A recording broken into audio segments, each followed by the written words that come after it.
మన ప్రభువును రక్షకుడునైన యేసుక్రీస్తు వారి నామములో శుభములు కలుగును గాక. నేటి వాక్య ధ్యానము మత్తయి సువార్త 16వ అధ్యాయము 27వ వచనం.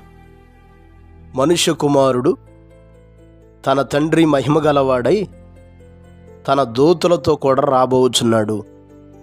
అప్పుడు ఆయన ఎవని క్రియల చొప్పున వానికి ఫలమిచ్చును. ప్రియులారా, ఈ అధ్యాయంలో ప్రభువారు తాను పొందబోయే శిలువ శ్రమలను గూర్చి తెలియజేస్తూ, ఆయన అనేక హింసలు పొంది చంపబడి 3వ దినమున లేచుట అగత్యమని తెలియజేస్తూ, ఇంకా తనను వెంబడించే శిష్యులు ఎలాగుండాలో, తన కొరకు జీవించేవారు ఎలాగుండాలో అనేకమైన విషయాలు తెలియజేస్తున్నటువంటి క్రమంలో మాట్లాడుతున్న మాట ఇది. మనిషి కుమారుడు తన తండ్రి మహిమగలవాడై తన దూతలతో కూడా రాబోచున్నాడు. అప్పుడు ఆయన ఎవని క్రియల చొప్పున వానికి ఫలమిచ్చును. ప్రియులారా, ఈ మాటను మనం గమనించగలగాలి. యేసుక్రీస్తు ప్రభువారు భూమి మీదకు వచ్చి సువార్తను ప్రకటించి అనేకమైన విలువలతో కూడిన బోధలు చేసి మన పాపముల కొరకు చనిపోయి మనల్ని తిరిగి బ్రతికించటం కొరకు, మనకు జీవముని ఇచ్చుట కొరకు ఆయన 3వ దినాన తిరిగి లేపబడి ఒక శ్రేష్టమైనటువంటి ఈవులను మన కొరకు సిద్ధపరిచాడు. ఆయన పరమునకు ఆరోహణుడయ్యాడు, మరలా రాబోతున్నాడు. ఆయన ఈసారి మహిమ గలవాడై రాబోతున్నాడు. అగ్ని జ్వాలల్లో ప్రత్యక్షమవుతాడు. ఆయన ఎవని క్రియలను బట్టి వారికి ప్రతిఫలం ఇస్తాడు అనే మాటను ఇక్కడ మనం చూస్తున్నాం. ఈ మాటలు వింటున్నటువంటి ప్రతి బిడ్డ ఆలోచన చేయవలసినటువంటి విషయం, దేవునిని ఎరిగిన వారును దేవునిని ఎరగని వారును కూడా గమనించాల్సిన విషయం. యేసయ్య మన కొరకు వచ్చి మన పాపముల కొరకు మరణించి శ్రేష్టమైన రక్షణ భాగ్యాన్ని దయచేసిన నేటికి ఆయన నమ్మకుండా, ఆయన విశ్వసించకుండా, ఆయన రక్తంలో కడగబడకుండా, ఆయన యొద్దకు రాకుండా ఉన్నటువంటి వారు కఠినమైనటువంటి దేవుని ఉగ్రతను చవిచూస్తారు. నీవు జీవించిన జీవితం ఒట్టిగా పోతుంది అని నువ్వు అనుకోవద్దు. నువ్వే క్రియలు చేసావో, ఎటువంటి క్రియలతో నువ్వు నడుచుకున్నావో, నీ క్రియలకు తగిన ఫలమును నీవు తప్పక అనుభవిస్తావు. దేవుని ఎరిగిన బిడలం కూడా గమనించాల్సినటువంటి విషయం ఏమిటంటే, దేవుని ఎరిగి నీవు ఎలాగ జీవిస్తున్నావు? నమ్మకంగానే ఉంటున్నావా? యథార్థవంతులుగానే ఉంటున్నామా?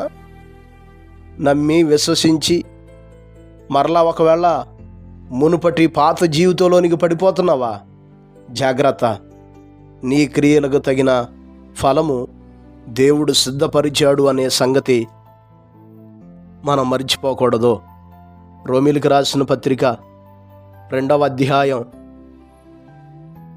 6వ వచనం చదివితే, ఆయన ప్రతి వానికి వాని క్రియల చొప్పున ప్రతిఫలం ఇచ్చును. ఇంకా అంత మాత్రమే కాదు, ప్రకటన గ్రంథము 22వ అధ్యాయం 11, 12 వచనాలు మనం చదివితే, అన్యాయం చేయువాడు ఇంకను అన్యాయమే చేయనిమ్ము, అపవిత్రుడైన వాడు ఇంకను అపవిత్రుడుగానే ఉండనిమ్ము, నీతిమంతుడు ఇంకనూ నీతిమంతుడుగానే ఉండనిమ్ము, పరిశుద్ధుడు ఇంకనూ పరిశుద్ధుడుగానే ఉండనిమ్ము. ఇదిగో త్వరగా వచ్చుచున్నాను. వాని క్రియల చొప్పున ప్రతి వానికిచ్చుటకు నేను సిద్ధపరిచిన జీతము నా యొద్ద ఉన్నది. ప్రియులారా, ప్రభువారు సెలవిచ్చుచున్న ఈ మాటను పరిశీలన చేయాలి. ఈ మాటలో దేవునిని ఎరిగిన వారు, దేవుని ఎరగని వారికి కూడా తెలియజేస్తున్న మాట. ఎవరు ఏ రీతిగా ఉన్నారో, ఎవరు ఎటువంటి ప్రవర్తన కలిగి ఉన్నారో, ఎవరు ఏ జీవితాన్ని జీవిస్తున్నారో, నీతిమంతుడికి తగినటువంటి ఫలము నీతిమంతుడికి, అపవిత్రుడికి తగినటువంటి ఫలము అపవిత్రుడికి, అనగా వాని వాని క్రియల చొప్పున సిద్ధపరిచినటువంటి జీతము, అనగా సిద్ధపరిచినటువంటి ప్రతిఫలం ఆయన తీసుకొని రాబోతున్నాడు. ఈ మాటలు వింటున్నటువంటి నీవు ఒకసారి ఆలోచించేసుకో. దుష్క్రియల్లో నింపబడ్డావా? పాపక్రియల్లో నింపబడ్డావా? లోక సంబంధమైన వ్యామోహాలతో నింపబడ్డావా? ఇంకా ప్రభువుని ఎరగకుండా జీవిస్తున్నావా? నీకు నీవే ఉగ్రతను సమకూర్చుకొనుచున్నావనే సంగతి గమనించుకో.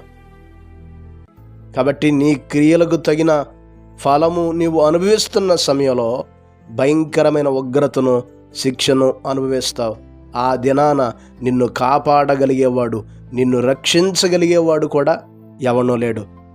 నీతిమంతులుగా ఉన్నవారు, పరిశుద్ధులుగా ఉన్నవారు జాగ్రత్త. మరలా లోకంలో పడిపోవద్దు. లోక సంబంధమైన వాటిని అనుసరించొద్దు. ఏమన్నా లేకపోయినా దేవుడు మనకు అనుగ్రహించిన రక్షణను, పరిశుద్ధతను, నీతిని, భక్తిని, విశ్వాస్యతను కాపాడుకుంటూ ముందు కొనసాగుదాం. శ్రేష్టమైన ప్రతిఫలం దేవుని దగ్గర పొందుకుందాం. అట్టి కృపలో దేవుడు మనకు దయచేయును గాక. పరిశుద్ధుడైన మా దేవ, గొప్ప కాపరి, అపారమైన మీ ప్రేమను బట్టి, ఘనమైన మీ నామాన్ని బట్టి మీకు లెక్కలైన వందనాలు, స్తుతులు, స్తోత్రాలు ప్రభా. మీ మాటలు వింటున్నప్పటికీ ఇంకా తమ క్రియలు సరిదిద్దుకొనక, తమ జీవితాలు మార్చుకొనక, కఠినులుగా జీవిస్తున్న వారి జీవితాలకు ఇకనైనా మార్పు దయచేయండి తండ్రి. మిమ్మల్ని నమ్మిన బిడ్డలో నమ్మకంగా, పవిత్రంగా, నీతిగా జీవించే కృపలను దయచేయండి తండ్రి.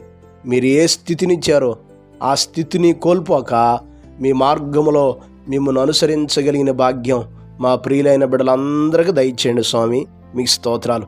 ఈరోజంతా మీ సన్నిధిని తోడుగా ఉంచి మీ కృపలతో నింపి బలపరుస్తూ సహాయం చేయమని యేసు నామమున అడిగి వేడుకొనుచున్నాము తండ్రి. ఆమెన్. ప్రభు కృప మీకు తోడై ఉండును గాక.